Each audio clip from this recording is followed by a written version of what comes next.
Welcome back to the channel. Unfortunately, this is not the video I planned on making at this point in time. I did an oil change on the car, and this is what I found in the oil pan. So this is my diagnosis of my engine and subsequent problems I found with the engine, and I'll get right into it. So a little bit of backstory. I did the no prep race in May. Car ran great. I had my data logs looking good. And then I drove the car around a little bit around town. And then I did a small data log pull after some time, after it sat for like a week.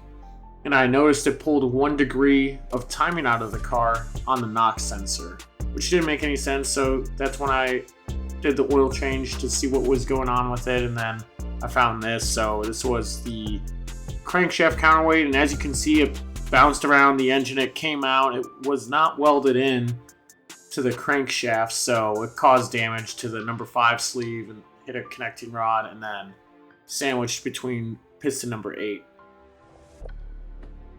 Alright, so I got the motor disassembled now. I'm going to show you some damage in a little bit, but I just want to talk about ATI balancer removal, specifically for this VMP 20% overdrive with their ATI balancer design. I got this balancer puller from Harbor Freight. This is one you gotta use. You take off the front sheave, and then you're gonna thread your bolts into the actual balancer. Make sure they're even. Bottom this out, and then there's a roller bearing on here that allows you to pull this off, because you're gonna be, you turn this counterclockwise, you know, hold this breaker bar or whatnot. You gotta hold this to prevent it from rotating, and then it's gonna be tough. It's very, because you torqued it, right? And it's all the way on the crank, and it has a slight taper to it. I'm pretty sure it does, and there's a keyway, so you're fighting all that. So it's gonna take some force into 27mm socket. This is all from Harbor Freight. It's the Maddox harmonic balancer puller. So yeah, let me get this balancer off and I'll show you the damage. So this is the carnage of my block. This is what I found in there. I have better pictures of it that I will insert here at this portion of the clip. And this is where it came from. So it's crankshaft counterweight, and then it obviously bounced around. If you look right there, cylinder number 5 sleeve is damaged, and then it bounced around, hit the number 1 connecting rod. Once I get it there,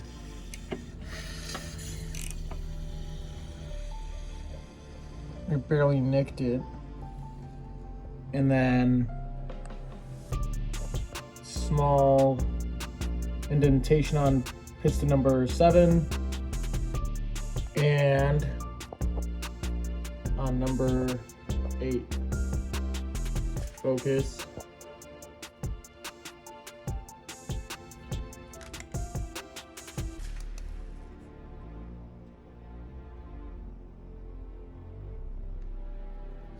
So that's the damage from right now. I'm gonna take the timing cover off, take the heads off, and then finish the teardown on the engine. Really quickly, I wanted to time travel back to when I put this motor together. So this is when I put it together the initial time, right? This motor was originally assembled by Thompson Motorsports. Previous owner before me, he bent a connecting rod, got it refreshed, and then he had to put the 3.700 inch bore pistons in it because of the sleeve getting chewed up. So they put it to the maximum size, and then Diamondback Performance did the work on it at this point. One thing I want you to notice in this photo is look at the counterweights towards the timing cover where the hub is for the ATI balancer and the oil pickup tube. Look at how they had the counterweights in there, and the one that was in there was only pressed in. Okay, now let's jump to the TKM motor. This is how TKM puts the counterweights into their crankshaft and balances them. Notice how they drill it in at a 90-degree angle on the Coyote. Big difference there. Let's look at the FFRE motor. And this is how Fast Forward assembles their Coyotes. So it's pretty different. You can tell what's going on. There's obviously deficiency with the way Diamondback or Thompson, whoever you want to say, did it. But the one thing I learned from this is to do it right the first time, right? This is the last time I ever go to Untrusted Engine Builder. This new motor is going to be coming from Fast Forward Racing Engines. I'm not going to mess around with anyone else. Yes, there's other builders out there like I mentioned. You can go with them. I don't care. I'm doing the Fast Forward one because that's what I see works. And I'm tired of playing games with stuff like this because it's upsetting that I put this motor together and it didn't even last a year. So look at the carnage I had with my engine. I had the counterweight fall off, and then there goes my racing season, and it damaged a sleeve, and now I have a paperweight basically of a block. Thankfully, I still have my stock block, so that's what's going to be going to Fast Forward to get sleeved and turn into a stage 3 block. Short block at least. And the top end is still good, so I'm still very fortunate for all that. This portion is purely for my memory and y'all's memory also of where the timing cover bolts go, because there's different sizes. So the big ones are usually at the corners of the timing cover, and then the smaller ones are in there. That's my timing chain guide, the primary timing chain guide. It's a Build Pro Shop one. One of them did have wear, so I got to figure out about that. With the motor teardown, just going to include a couple more things that I'd like to point out that I didn't cover last time. When I take the motor out of time, I take the bank 1 chain off, detensionize it with the keyway at 12 o'clock.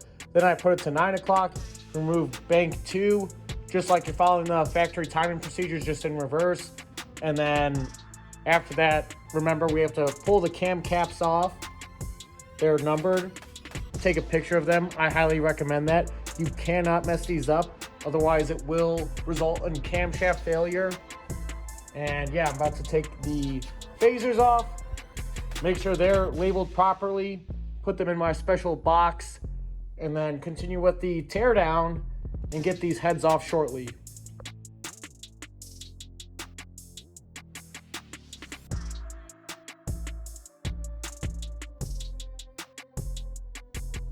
Just another reminder, with your cam caps, they're all numbered also, so please remember to annotate where they go, which direction they face, but they do have a number associated to them, and it is in a numerical order. So you got 1, 2, 3, 4, 5, 6, 7, 8, 9, 10, and you have an arrow pointing to them in which direction they go.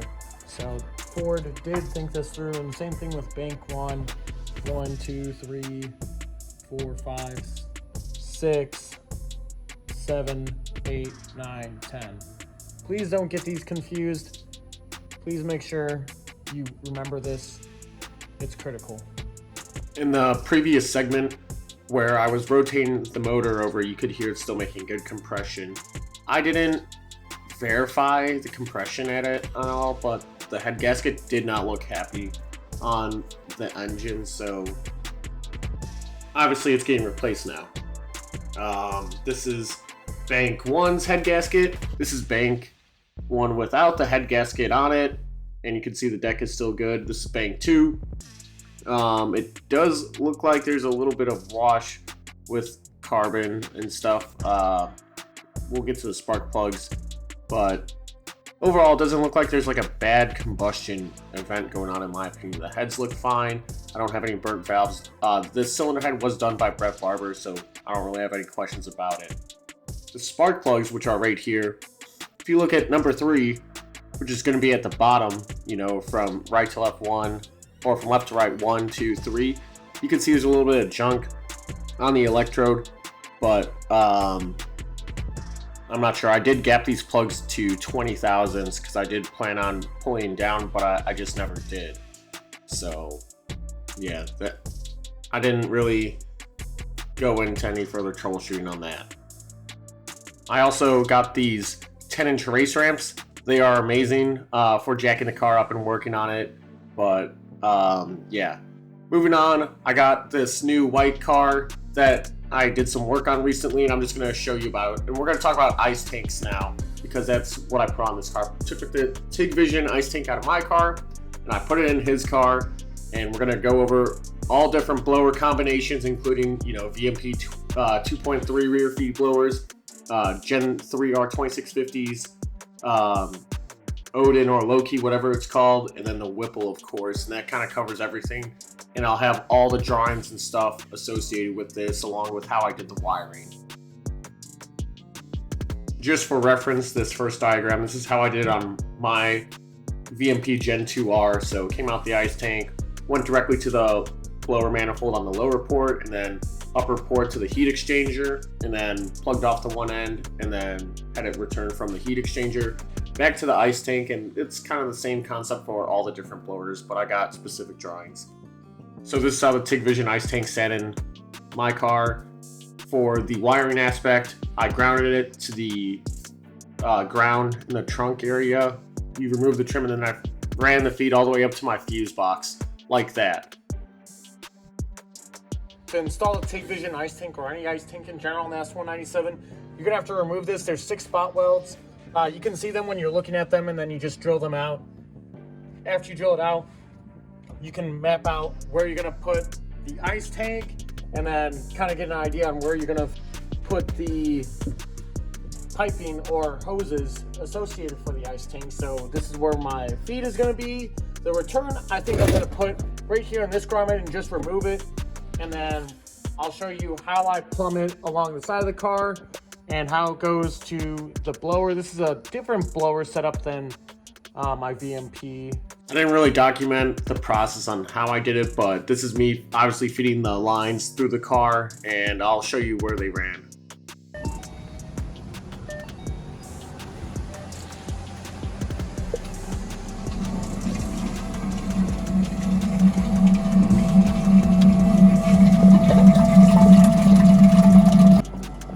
And just like that, the ice tank is installed. So ground is obviously there.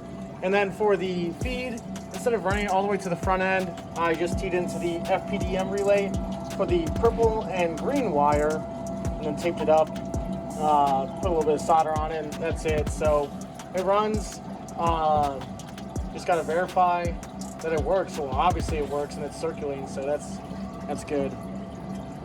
This is the finished product of the TIG Vision ice tank. It looks really good. It also flows way better than my VMP setup with this Whipple setup. So yeah, that's pretty interesting. Okay, so this is the feed right here and the return line. I like to tuck it above the exhaust hangers like that, so it's away from the exhaust as far as it can. It's not resting on it at all. And then it droops down, comes over the axle. I kicked it over to the right and really got it tight into the body right here, otherwise it's gonna droop and sag. You don't want that. And then I have minis, is I believe the term. Let me get up there. And then along the frame rail, I have these holders that I installed, made sure they were tight, and then tucked it up again in between the K-member or above the K-member. And then let me just continue crawling. Okay, so here's the notch, the beginning of the K-member right here, and then it comes up into the inner fender. Got some more holders right here, and it goes to the front end. Okay, I'll show you from the top now where it goes. Now for the feed, it comes up here on the Whipple, and then it Ys. And then for the Whipple, the one thing to include that's important is that the rear port, that's for your cold water source. So it goes directly from the ice tank to the blower. And then same for the other side. So Ys here, one fitting goes here, the other fitting goes over there. And then cools the blower down, cools the air down, and then it comes out these exit ports right here, which will then Y, and then they form up again right down here by the K-member. They go to the heat exchanger, which is right here, and it goes from the heat exchanger all the way back to the ice tank via the return line. And that's basically how I ran the ice tank system. I verified it works, it circulates fine. So now I just gotta put the car down, and then that's really it. So 6R80 blower car, just see what it can do on the foot brake.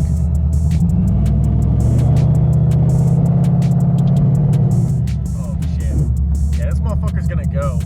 Like, I could build 2,000 RPM on this, and then it's gonna go because it has that torque from the blower. This thing's gonna be fucking fun. All right, so we're here in the blower car. Air charge temperature is sitting at 111, which is IAT2 for this car. It's pretty good. I think that's usually what my car is set around, so we're just gonna drive it around, get some ice in it, and verify everything works. Added some ice, gonna recirculate it, and then we're gonna drive it, see what the IAT comes down to. So my camera died, but I did do a data log on it, and it went from 109 all the way down to 80, 78 degrees, which is a big difference. And that's with the air temperature being like 96 degrees Fahrenheit, so it works pretty well. I think it's just the Gen 5 Whipple has better cooling characteristics and capabilities. All right, so I'm gonna extend this a little bit. Now, this is the different drawings for each ice tank system or blower system if you're gonna put an ice tank on there. In the top left, we have the VMP set up. Yeah, it goes from the ice tank to your pump, and then from your pump to the lower port, and then to the top port, to your heat exchanger, and then heat exchanger back with the Odin. Look at the drawing there. It's all the same, realistically. It's just looks different. All right, make sure you're plumbing it into the correct ports, because if you don't plumb it into the correct ports, you're gonna have zero flow. And that's what's gonna kill your IATs and possibly hurt your engine. So make sure that you do it right. And when you do it, you vent it, make sure there's no cavitation, and that you have a good solid head of water. With the Whipple, it doesn't show the ice tank in the drawing, but where that EMP pump or whatever they call it, that's obviously in the ice tank. So that's how you plumb it. Just make sure the Y connections are correct and it's coming from the correct feed and return ports before going back to the ice tank. Okay, thank you for checking out this video. The next portion is going to be all Grudge racing, so if you came here to watch the racing, sorry you had to wait this long.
what you gotta say about that? Good job, buddy.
I'm not gonna be.